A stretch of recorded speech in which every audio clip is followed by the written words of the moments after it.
Saraswati Goswami Maharaj Prabhupada ki jai, Ananta Koti Vaishnava Vrinda ki jai, Namacharya Shri Haridas Thakur ki jai, Prince Kaho Shri Krishna Chaitanya Prabhu Nityananda Shri Bhaktivedanta Shri Sai Gaur Bhaktivinoda ki jai, Shri Shri Radha Krishna Gopi Gopinath Shama Radha Kundi Govardhan ki jai, Vrindavan ki jai, Navadip Dham ki jai, Mithura Dham ki jai, Jagannath Dham ki jai, Bhakti Devi ki jai, Tulsi Devi ki jai, Yamuna Maya ki jai, Yoga Maya ki jai, Samaveta Bhaktivinoda ki jai, all glories decimal devotees, all glories decimal devotees, all glories decimal devotees, all glories to Shri Guru and Gauranga.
Hare Krishna.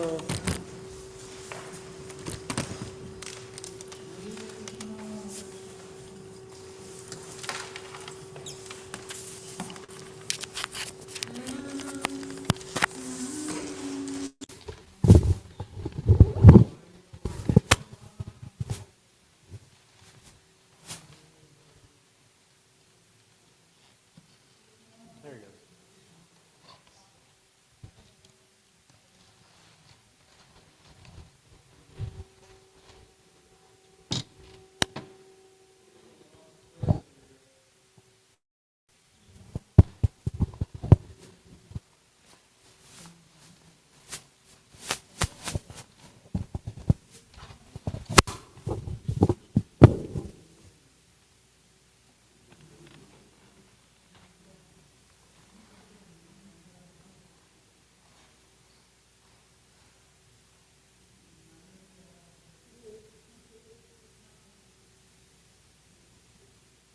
Okay, chapter 6, I think we are on like text 85.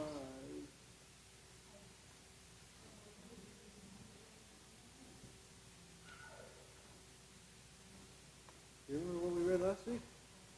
You were here, remember? You were here for the Chaitanya Charitamrita, weren't you? Oh yeah, it was. No Krishna here. No, I did not attend much that night.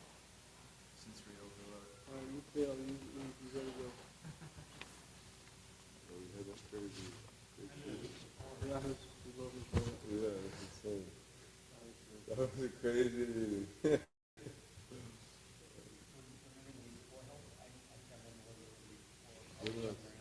No, I know where we're at, roughly.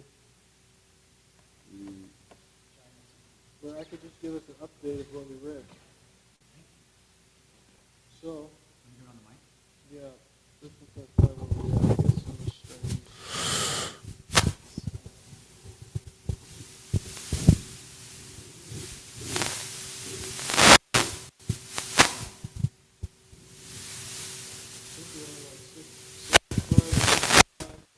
Hare Krishna.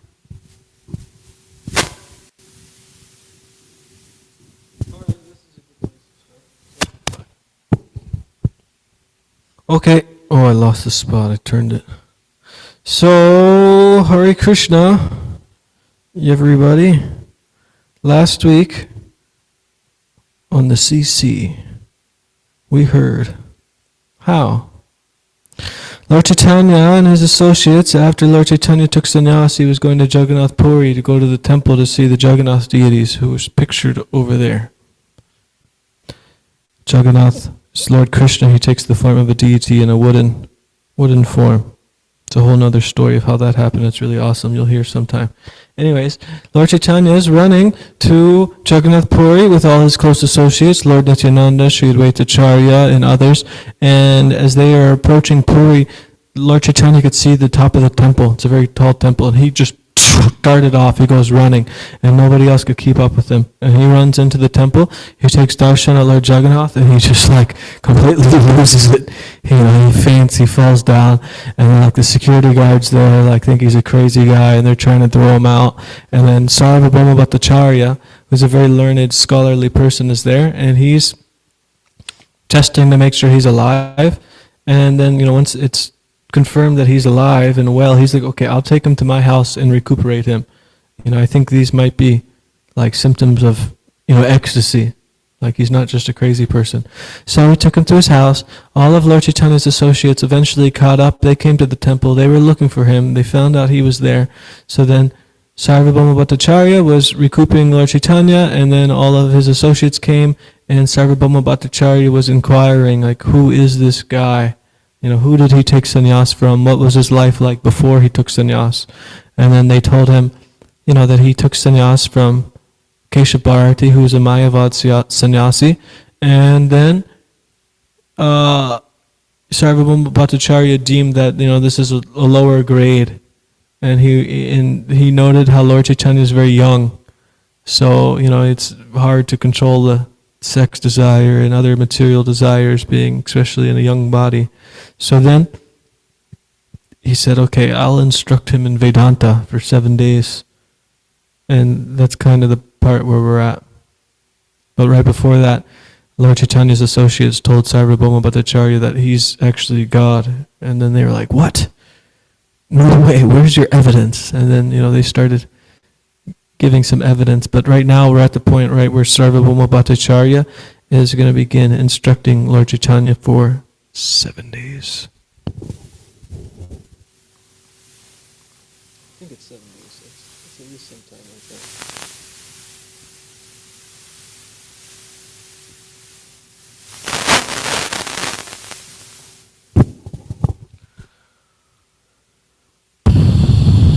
I shall continue, this is Sarvabhauma Bhattacharya speaking. I shall continually recite Vedanta philosophy before Lord Chaitanya, before Chaitanya Mahaprabhu, so that he may remain fixed in his renunciation and thus enter upon the path of monism.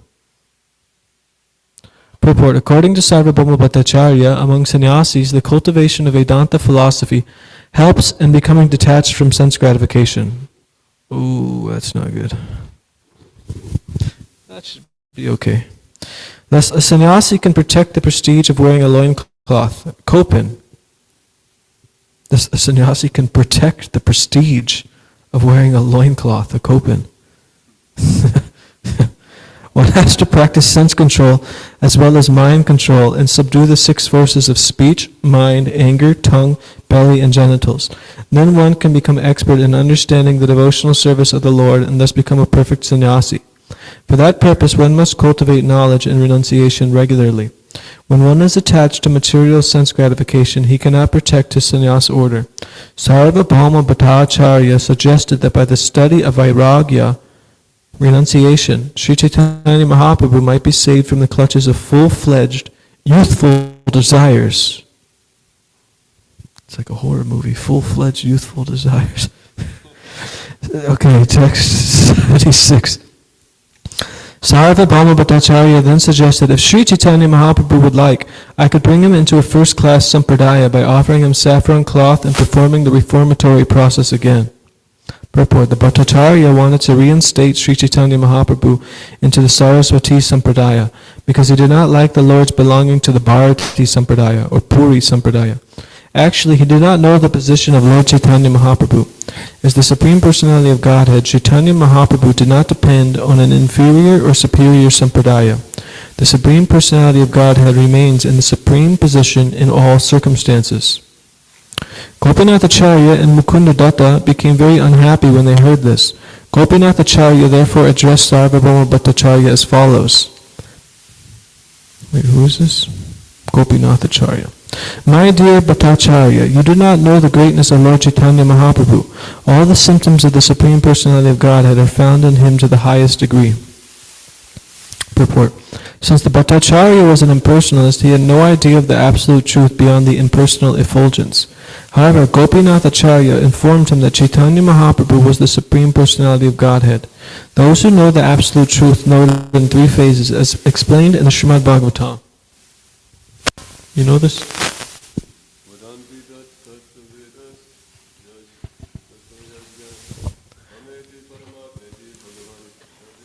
Tattvam yasgyanam advayam. Varanti tattvarviras tasvam yasgyanam advayam brahmeti paramatmiti bhagavanati shabdyade. Those who are in knowledge of the non-dual absolute truth know very clearly what is Brahman, what is Paramatma, and what is the Supreme Personality of Godhead. The Supreme Personality of Godhead is Shad Aishvarya Purna, complete with 6 opulences. Shad Aishvarya Purna. Gopinathacharya emphasized that all those 6 opulences were completely existing in Sri Chaitanya Mahaprabhu. Gopinathacharya continued, Lord Chaitanya Mahaprabhu is celebrated as the Supreme Personality of Godhead. Those who are ignorant in this connection find the conclusion of knowledgeable men very difficult to understand.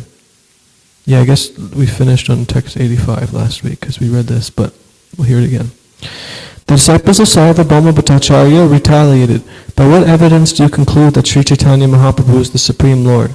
Gopinath Acharya replied, the statements of authorized acharyas who understand the Supreme Personality of Godhead are proof. Purport. Since the appearance of Sri Chaitanya Mahaprabhu, there have been many pseudo-incarnations in India who do not present authorized evidence. 500 years ago, the disciples of Sarvabhauma Bhattacharya, being very learned scholars, who were certainly right in asking Gopinath Acharya for evidence. If a person proposes that he himself is God, or that someone else is an incarnation of God, or God himself, he must cite evidence from Shastra to prove his claim. Thus, the request of the Bhattacharya's disciples is quite bona fide. Unfortunately, at the present moment, it has become fashionable to present someone as an incarnation of God without referring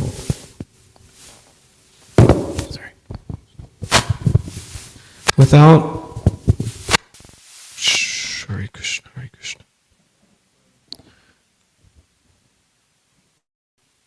Without referring to the Shastras. Before an intelligent person accepts someone as an incarnation of God, however, he must ask about the evidence. When the disciples of Sarvabhauma Bhattacharya challenged Gopinath Acharya, he immediately replied correctly. We must hear the statements of great personalities in order to understand the Supreme Personality of Godhead. Lord Krishna is established as the Supreme Personality of Godhead by statements from many authorized persons, such as Brahma, Narada, Vyasadeva, Asita, and Arjuna. Similarly, Sri Chaitanya Mahaprabhu is also established as the Supreme Personality of Godhead by evidence from the same personalities. This will be explained later. The disciples of the Bhattacharya said, we derive knowledge of the absolute truth by logical hypothesis. Gopinath Acharya replied, one cannot attain real knowledge of the Supreme Personality of Godhead by such logical hypothesis and argument. Purport. The Mayavadi philosophers in particular make certain hypotheses about the absolute truth. They reason that in the material world we experience that everything is created. If we trace the history of anything, we find a creator. Therefore, there must be a creator of this huge cosmic manifestation. By such reasoning, they come to the conclusion that a higher power has created this cosmic manifestation. The Mayavadis do not accept this great power to be a person. Their brains cannot accommodate the fact that the huge cosmic manifestation can be created by a person. They doubt this because as soon as they think of a person, they think of a person within the material world with limited potency. Sometimes the Mayavadi philosophers will accept Lord Krishna or Lord Ram as Bhagavan, but they think of the Lord as a person having a material body. The Mayavadis do not understand that the Supreme Personality of Godhead, Krishna, has a spiritual body. They think of Krishna as a great personality, a human being, within whom there is the supreme impersonal power, Brahman. Therefore, they finally conclude that the impersonal Brahman is the supreme, not the personality Krishna. This is the basis of Mayavadi philosophy. However, from the Shastras, we can understand that the Brahman effulgence consists of the bodily lays of Krishna. Yasya prabha prabhavato jagat andakoti koltisha shesha vasudhari babhuti bhinam tad brahma nishkalam anantam ashesha bhutam govindamadi purusham tamaham bhajami. I serve the Supreme Personality of Godhead, Govinda, the primeval Lord, the effulgence of whose transcendental body is known as the Brahmajyoti. That Brahmajyoti, which is unlimited, unfathomed, and all-pervasive, is the cause of the creation of unlimited numbers of planets with varieties of climates and specific conditions of life. Brahma Samhita 540. Mayavadi philosophers study the Vedic literature, but they do not understand that in the last stage of realization, the absolute truth is the Supreme Personality of Godhead, Krishna. They do accept the fact that there is a creator of this cosmic manifestation, but that is Anuman, hypothesis. The Mayavadi philosopher's logic is something like seeing smoke on a hill and concluding that there is a fire. When there is a forest fire on a high hill, smoke is first of all visible, since it is known that smoke is created when there is fire. From seeing the smoke on the hill, one can conclude that a fire is burning there. Similarly, from the seeing this cosmic manifestation, the Mayavadi philosophers conclude that there must be a creator. The disciples of Sarvabhauma Bhattacharya wanted evidence to show that Sri Chaitanya Mahaprabhu was actually the creator of the cosmic manifestation. Only then would they accept him as the Supreme Personality of Godhead, the original cause of creation. Gopinath Acharya replied that one could not understand the Supreme Personality of Godhead by guesswork, as Krishna says in the Bhagavad Gita 7.25. Naham prakasha sarvasya yogamaya samavritaha murdhoyam nabijanati loko mam ajam avyayam. I am never manifest to the foolish and unintelligent. For them I am covered by my eternal creative potency, Yogamaya. And so the deluded world knows me not, who am unborn and infallible. The Supreme Personality of Godhead reserves the right of not being exposed to non-devotees. He can only be understood by bona fide devotees. Lord Krishna says elsewhere in Bhagavad Gita 18:55, Bhaktyam mam abhijanati. One can understand me only by the devotional process. In the 4th chapter of the Bhagavad Gita, 4.3, Lord Krishna says, Bhakto si me sakha cheti rahasyam hyetad uttamam. Here Lord Krishna informs Arjuna that he is disclosing the secrets of the Bhagavad Gita to him because he is his devotee. Arjuna was not a sannyasi, nor was he a Vedantist or a Brahmana. He was, however, a devotee of Krishna. The conclusion is that we have to understand the Supreme Personality of Godhead from the devotees. Sri Chaitanya Mahaprabhu himself says, Guru Krishna prasade pai bhakti lata bij. Madhya Lila 19:151. More evidence can be cited to show that without the mercy of a devotee or the mercy of Krishna, one cannot understand what is Krishna and what is the Supreme Personality of Godhead. This is confirmed in the next verse. Gopinath Acharya continued, one can understand the Supreme Personality of Godhead only by his mercy, not by guesswork or by hypothesis. One cannot understand the Supreme Personality of Godhead simply by exhibiting some mundane magic. Foolish people are enchanted by magical demonstrations, and when they see a few wonderful things done by mystical power, they accept a magician as the personality of Godhead or an incarnation.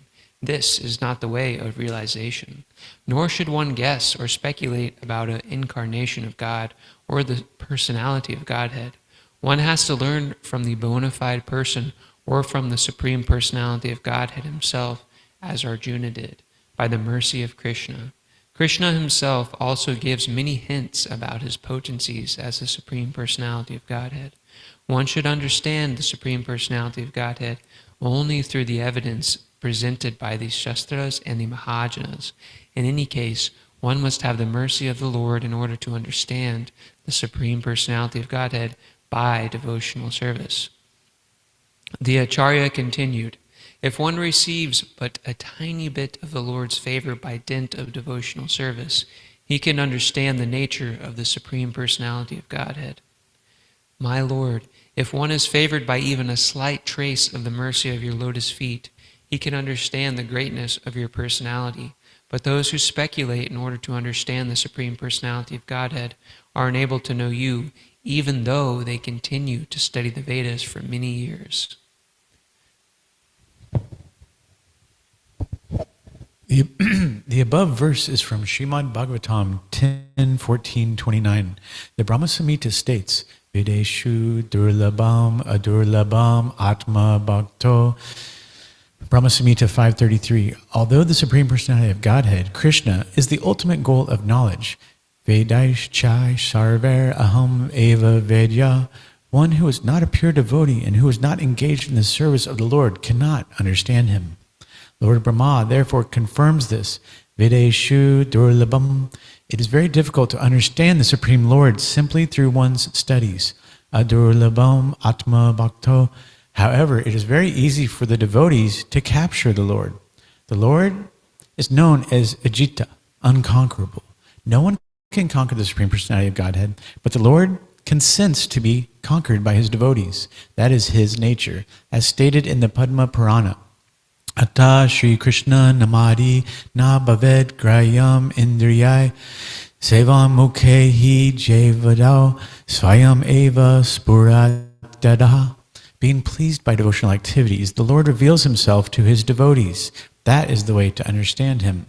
The verse from Srimad Bhagavatam, quoted by Gopinath Acharya, was originally spoken by Lord Brahma when he was defeated by Lord Krishna. Lord Brahma had stolen all the calves and cowherd boys in order to test Krishna's power. Lord Brahma admitted that his own extraordinary powers within the universe were not in the least comparable to the unlimited powers of Lord Krishna. If Lord Brahma can make a mistake in understanding Krishna, what to speak of ordinary persons who either misunderstand Krishna or falsely present a so-called incarnation of Krishna for their own sense gratification. Gopinath Acharya then addressed Sarvabhauma Bhattacharya, "You are a great scholar and a teacher of many disciples. Indeed, there is no other scholar like you on earth. Nonetheless, because you are bereft of even a pinch of the Lord's mercy, you cannot understand him, even though he is present in your home."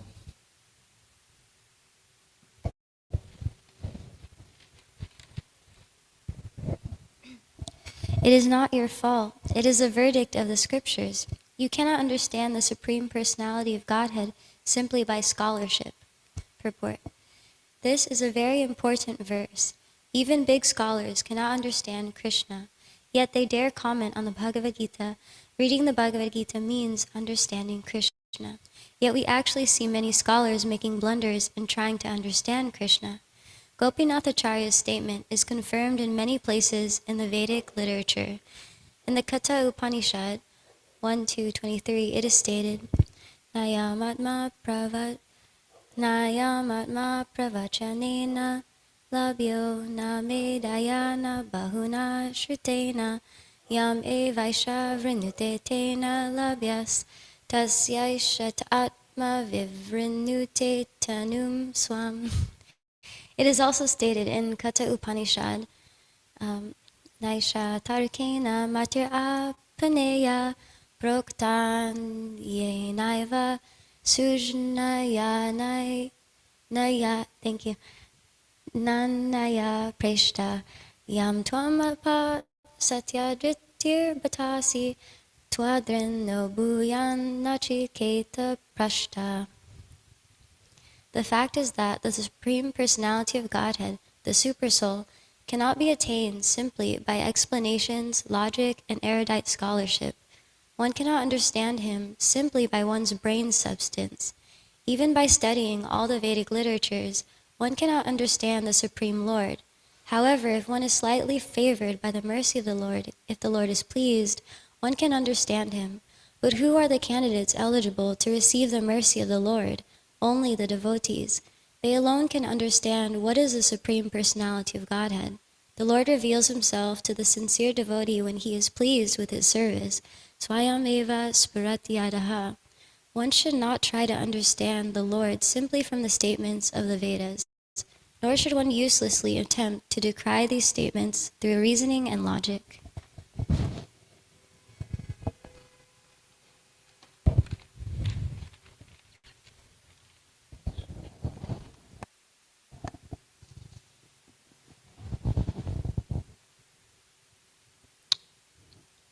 How long are we allowed to read for?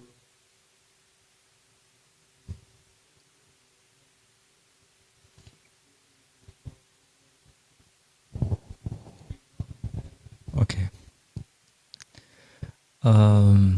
Gopinath Acharya replied, what? It takes 89, right? Oh, gotcha. Sarvabhauma Bhattacharya replied, "My dear Gopinath Acharya, please speak with great care. What is the proof that you have received the mercy of the Lord?"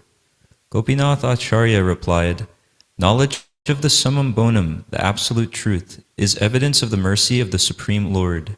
Purport. Sarvabhauma Bhattacharya informed his brother-in-law Gopinath Acharya, "The Supreme Personality of Godhead may not have shown mercy to me, but what is the proof of his having shown it to you? Kindly let us know about this."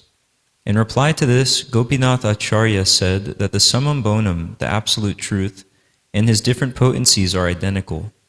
Therefore, one can understand the substance of the Absolute Truth by the manifestation of his different potencies. The summum bonum includes all potencies in one unit. The Absolute Truth combined with different characteristics is the original substance, vastu. Parasya shaktir vividhaiva shruyate. Thus the Vedas state that the Absolute Truth has different potencies. When one understands the characteristics of the potencies of the Absolute Truth, one is aware of the Absolute Truth.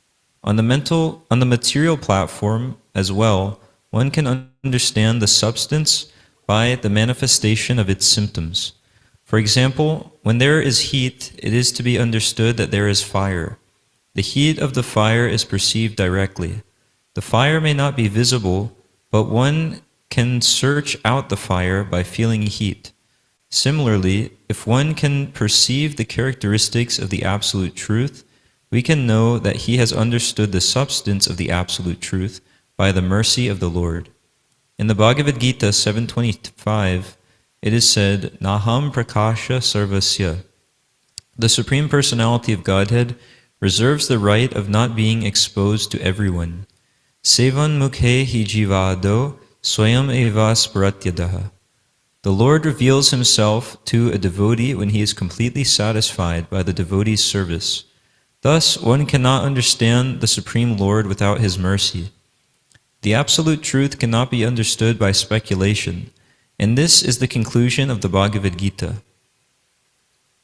Gopinathacharya continued, You have seen the symptoms of the Supreme Personality of Godhead in the body of Sri Chaitanya Mahaprabhu during his absorption in an ecstatic mood.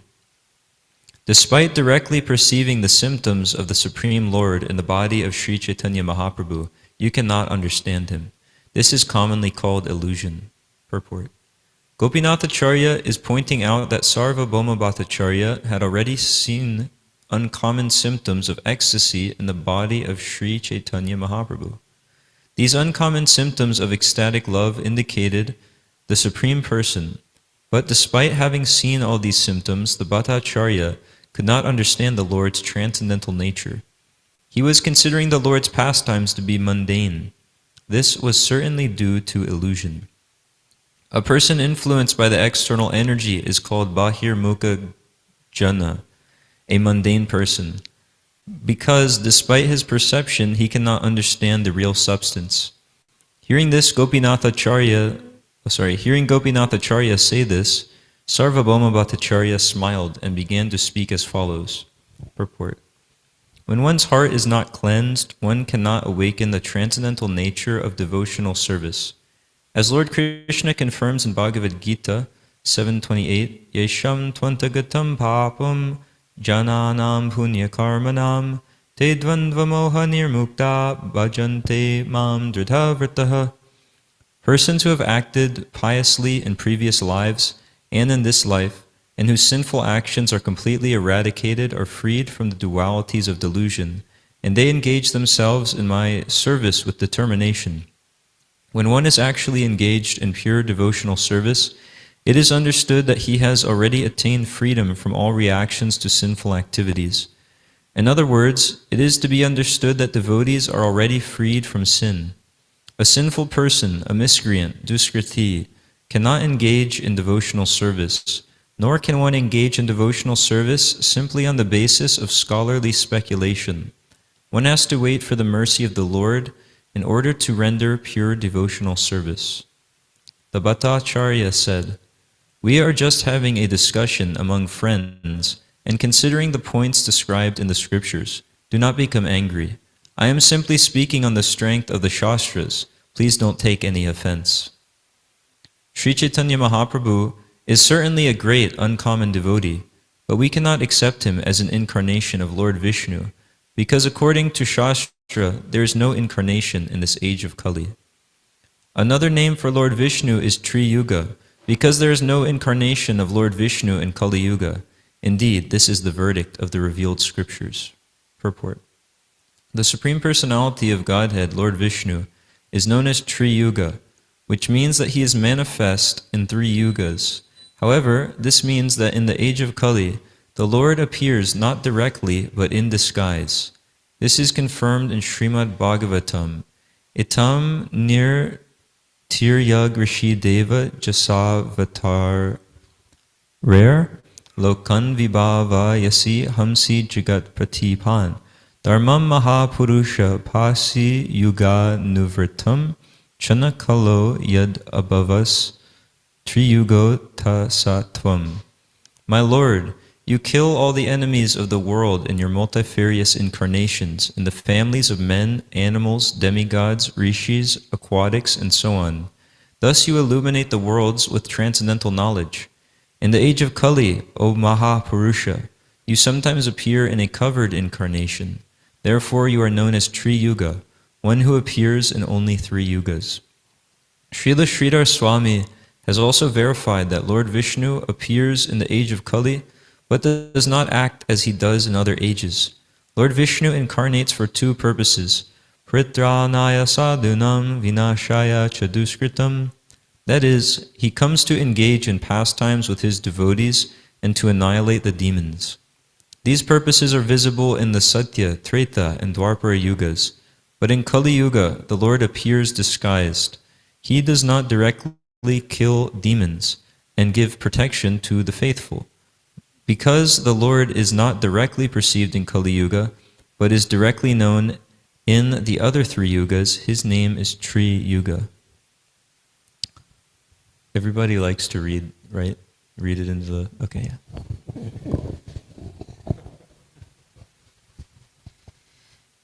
Upon hearing this, Gopinatha Acharya became very unhappy. He said to the Bhattacharya, "You consider yourself the knower of all Vedic scriptures. Srimad Bhagavatam and the Mahabharata are the 2 most important Vedic scriptures, but you have paid no attention to their statements.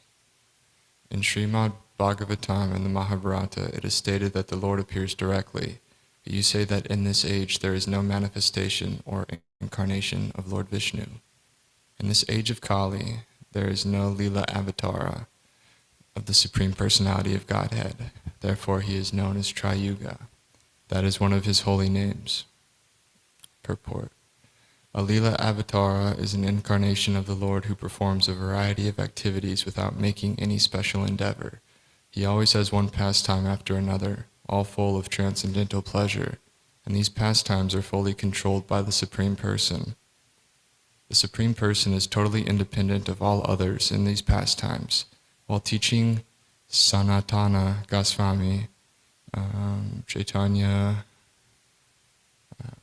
CC Madhya 296-298, Sri Chaitanya Mahaprabhu pointed out that one cannot count the number of Lila Avataras. Lila Avatara, Krishnara Nayaya Ganana Pradhana Karya Kahi Dig Darasana. However, the Lord told Sanatana, "I shall explain the chief Lila avatars. Matsya, Kurma, Raga, Hanatha, Nirshima, Vamana, Varadahi, Lika, Yanra, Na, Yaya, Ganana." Thus the Lord's incarnations were enumerated, including Matsya, the fish incarnation, Kurma, the tortoise, Lord Ramachandra, Nrsimhadeva, Vamandeva, and Varaha, the boar incarnation. Thus there are innumerable Lila avatars, and all of these exhibit wonderful pastimes. Lord Varaha, the boar incarnation, lifted the entire planet from the depths of the Garbhodaka ocean. The tortoise incarnation, Lord Kurma, became a pivot for the emulsification of the whole sea, and Lord Nrsimhadeva appeared as half man, half lion. These are some of the wonderful and uncommon features of Lila Avataras. In his book, Lagu Bhagavatamrita, Srila Rupa Goswami has enumerated the following 25 Lila Avataras: Katusana, Narada, Varaha, Matsya, Yajna, Naranyaya, Kapila, Dattaretreya, Hayashriya, Hayashirsha, Hamsa, Prishnabar, Sabaha, Prithu, Narasimha, Karma, Dhanvantari, Mohini, Vamana, Parashurama, Raghavendra, Vyasa, Balarama, Krishna, Buddha, and Kalki. Sri Chaitanya Mahaprabhu is not mentioned as a Leela Avatara because he is an incarnation in disguise, Chana Avatara. In this age of Kali, there are no Leela Avataras, but there is an incarnation of the Lord manifested in the body of Sri Chaitanya Mahaprabhu. This has been explained in Srimad Bhagavatam.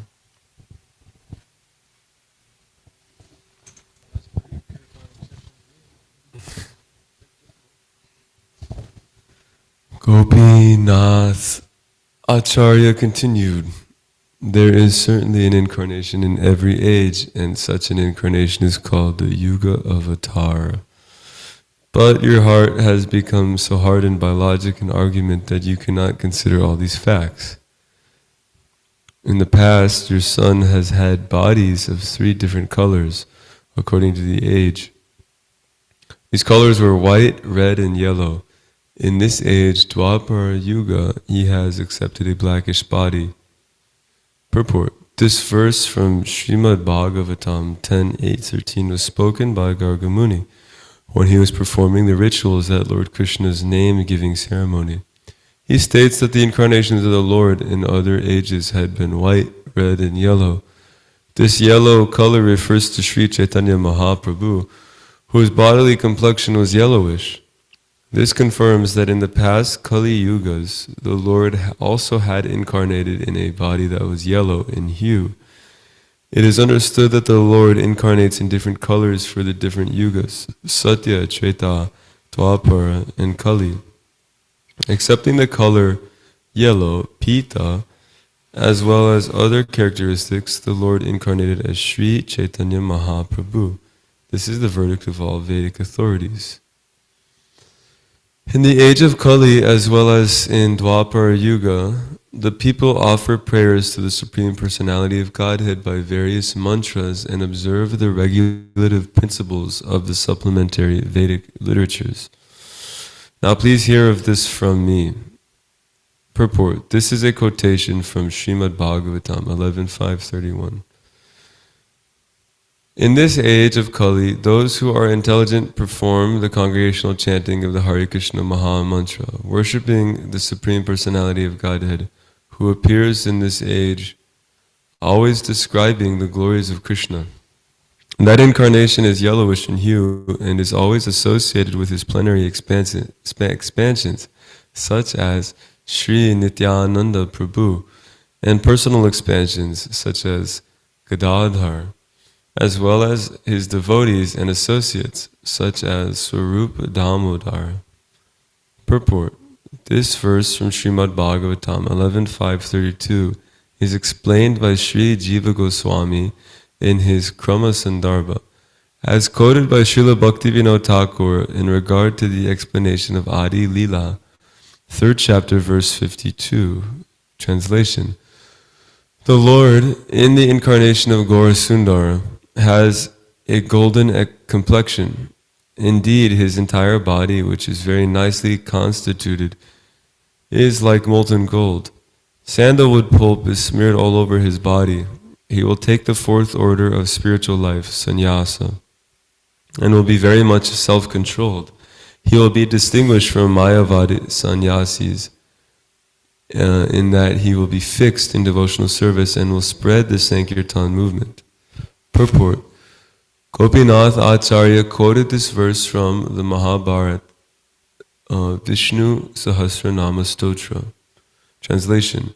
Gopinath Acharya then said, there is no need to quote so much evidence from Shastras, for you are a very dry speculator. There is no need to sow seeds in barren land. When the Lord will be pleased with you, you will also understand these conclusions and will quote from the Shastras. The false arguments and philosophical word jugglery of your disciples are not faults of theirs. They have simply received the benediction of Mayavad philosophy. I offer my respectful obeisances unto the Supreme Personality of Godhead, who is full of unlimited qualities, and whose different potencies bring about agreement and disagreement between disputants. Thus, the illusory energy again and again covers the self-realization of both disputants. Purport. This is a quotation from Srimad Bhagavatam 6.431. Translation. In almost all cases, whatever learned brahmanas speak becomes accepted. Nothing is impossible for one who takes shelter of my illusory energy and speaks under her influence. Purport. In this verse from Srimad Bhagavatam 11.22.4, the Supreme Personality of Godhead explains that his illusory energy can perform the impossible. Such is the power of the illusory energy. In many cases, philosophical speculators have covered the real truth and have boldly set forth false theories.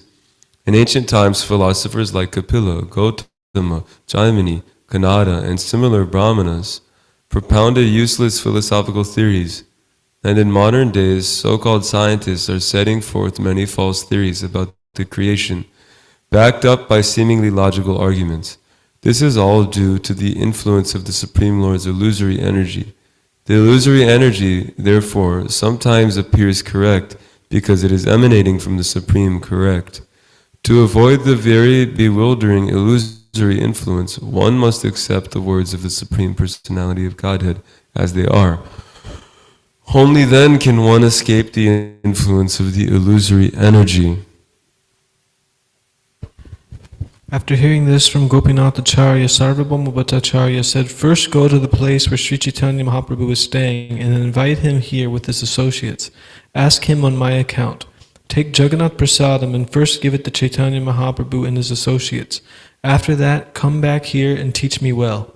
Gopinath Acharya was the brother-in-law of Sarvabhauma Bhattacharya. Therefore, their relationship was very sweet and intimate. Under the circumstances, Gopinath Acharya taught him by sometimes blaspheming him, sometimes praising him, and sometimes laughing at him. This had been going on for some time. Srila Mukunda Datta felt very satisfied to hear the conclusive statements of Gopinath Acharya, but he became very unhappy and angry to hear the statements put forward by Sarvabhauma Bhattacharya. According to the instructions of Sarvabhauma Bhattacharya, Gopinath Acharya went to Sri Chaitanya Mahaprabhu and invited him on the Bhattacharya's behalf. The Bhattacharya's statements were discussed before Sri Chaitanya Mahaprabhu. Gopinath Acharya and Mukunda Datta disapproved of the Bhattacharya's statements because they caused mental pain. Hearing this, Sri Chaitanya Mahaprabhu said, "Do not speak like that. Sarvabhauma Bhattacharya has shown great affection and mercy toward me. Out of paternal affection for me, he wants to protect me and see that I follow the regulative principles of a sannyasi. What fault is there in this?" The next morning, Sri Chaitanya Mahaprabhu and Sarvabhauma Bhattacharya together visited the temple of Lord Jagannath. Both of them were in a very pleasant mood. When they entered the temple, Sarvabhauma Bhattacharya offered Chaitanya Mahaprabhu a seat, while he himself sat down on the floor out of due respect for a sannyasi. He then began to instruct Lord Chaitanya Mahaprabhu on Vedanta philosophy, and out of affection and devotion he spoke to the Lord as follows. Purport.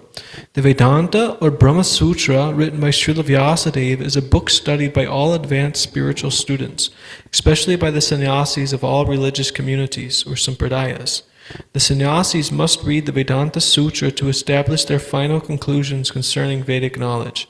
Here, of course, the Vedanta mentioned is the commentary of Shankaracharya, known as Sharirika Bhashya. Sarvabhauma Bhattacharya intended to convert Chaitanya Mahaprabhu, who was a Vaishnava sannyasi, into a Mayavadi sannyasi. He therefore made this arrangement to instruct him in the Vedanta Sutra according to the Sharirika commentary of Shankaracharya. All the sannyasis of the Shankara Sampradaya enjoy seriously studying the Vedanta Sutra with the Sharirika Bhashya commentary. It is said, Vedanta Vakyeshu Siddha Ramantaha. One should always enjoy the studies of the Vedanta Sutra. 121. The Bhattacharya said, hearing Vedanta philosophy is a sannyasi's main business. Therefore, without hesitation, you should study Vedanta philosophy, hearing it without cessation from a superior person. Lord Chaitanya replied, "You are very merciful to me, and therefore I think it is my duty to obey your order." Thus for 7 days continually, Sri Chaitanya Mahaprabhu listened to the Vedanta philosophy expounded by Sarvabhauma Bhattacharya. However, Chaitanya Mahaprabhu did not say anything and did not indicate whether it was right or wrong. He simply sat there and listened to the Bhattacharya. On the 8th day, Sarvabhauma Bhattacharya said to Chaitanya Mahaprabhu, "You have been listening to Vedanta philosophy for me continually for 7 days. You have simply been listening, fixed in your silence. Since you do not say whether you think it is right or wrong, I cannot know whether you are actually understanding Vedanta philosophy or not." Sri Chaitanya Mahaprabhu replied, "I am a fool, and consequently I do not study the Vedanta Sutra. I am just trying to hear it from you because you have ordered me. Only for the sake of executing the duties of the renounced order of sannyas do I listen. Unfortunately, I cannot in the least understand the meaning you are presenting." Sri Chaitanya Mahaprabhu presented himself as if he were a sannyasi in name only, or, in other words, a number one fool. Mayavadi sannyasis in India are very much accustomed to declaring themselves Jagat Gurus, teachers of the world, although they have no information of the outside world and are limited in their experience to a small town or village, or perhaps to the country of India. Nor do such sannyasis have sufficient education. Unfortunately, at the present moment, there are many foolish sannyasis, both in India and elsewhere, who simply read and study Vedic literature without understanding the purports. When Chaitanya Mahaprabhu was having his discussion with the Chandkazi, the Muslim magistrate of Navadvip, he recited a verse from the Vedic literature to the effect that the order of sannyasa is prohibited in this age of Kali. Only those who are very serious and who follow the regulative principles and study Vedic literature should accept sannyas. Sri Chaitanya Mahaprabhu approved of the sannyasis reading the Vedanta Sutra or Brahma Sutra, but he did not approve the Shariraka commentary of Shankaracharya. Indeed, he said elsewhere, "Mayavadi Basha Shunile Oya Sarva Nasha." If one hears the Shariraka Basha of Shankaracharya, he is doomed. Thus, a sannyasi, a transcendentalist, must read the Vedanta Sutra regularly, but he should not read the Shariraka Bhashya. This is the conclusion of Sri Chaitanya Mahaprabhu. The real commentary on the Vedanta Sutra is Srimad Bhagavatam. Artho Yam Brahma Sutra Nam. Srimad Bhagavatam is the original commentary on the Vedanta Sutra, written by the author himself, Srila Vyasadeva. Sarvabhauma Bhattacharya replied, "I accept that you do not understand, yet even one who does not understand inquires about the subject matter. You are hearing again and again, yet you keep silent. I cannot understand what is actually within your mind." Sri Chaitanya Mahaprabhu then revealed his mind, saying, "I can understand the meaning of each sutra very clearly, but your explanations have simply agitated my mind. The factual meaning of the aphorisms of the Vedanta Sutra is as clear as sunshine. The Mayavadi philosophers simply try to cover the sunshine with the clouds of interpretations imagined by Shankaracharya and his followers.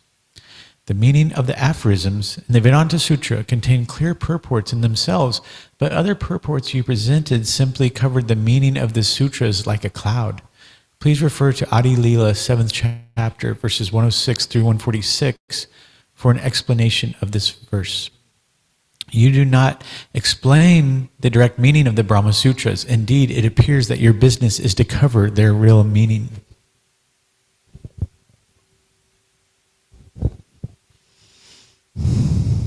Well, sadly, it's 8:20. It's time to end. Hare Krishna. Chaitanya Charitamrita ki jai. To be continued next week, the discussion between Chaitanya Mahaprabhu and Sarvabhauma Bhattacharya.